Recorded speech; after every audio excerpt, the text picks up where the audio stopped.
সাগরে শক্তি বাড়িয়ে আরো ঘনীভূত হয়েছে নিম্নচাপ, যা বর্তমানে অতি গভীর নিম্নচাপে পরিণত হয়ে ক্রমশ স্থলভাগের দিকে এগিয়ে আসছে। আর এই বঙ্গোপসাগরে তৈরি হওয়া গভীর নিম্নচাপের প্রভাবে গতকাল রাতভর বৃষ্টির পর আজ সকাল থেকে দক্ষিণ চব্বিশ পরগনা জেলা জুড়ে শুরু হয়েছে মাঝারি থেকে ভারী বৃষ্টি। দফায় দফায় ভারী বৃষ্টির সাথে জারি রয়েছে দমকা ঝোড়ো বাতাস।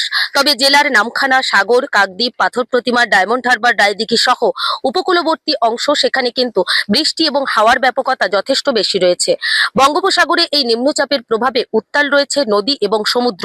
আজ দিনভর মৎস্যজীবীদের গভীর সমুদ্রে যাওয়ার উপর নিষেধাজ্ঞা জারি করা হয়েছে প্রশাসনের তরফে। অন্যদিকে গত বৃহস্পতিবার থেকে টানা নাগাড়ে বৃষ্টিপাতের ফলে দক্ষিণ চব্বিশ পরগনা জেলার একাধিক জায়গায় বিঘের পর বিঘে চাষের জমি জলমগ্ন হয়েছে। জলমগ্ন হতে শুরু করেছে জেলার একাধিক নিচু এলাকা।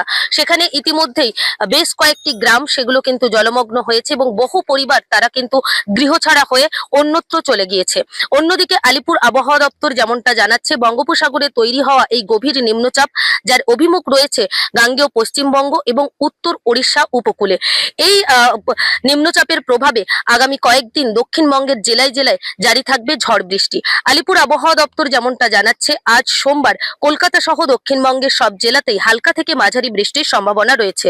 তবে দক্ষিণ চব্বিশ পরগনা, পূর্ব এবং পশ্চিম মেদিনীপুর, ঝাড়গ্রাম, পুরুলিয়া, বাঁকুড়া এবং পশ্চিম বর্ধমান জেলায় ভারী বৃষ্টির সতর্কতা জারি করা হয়েছে।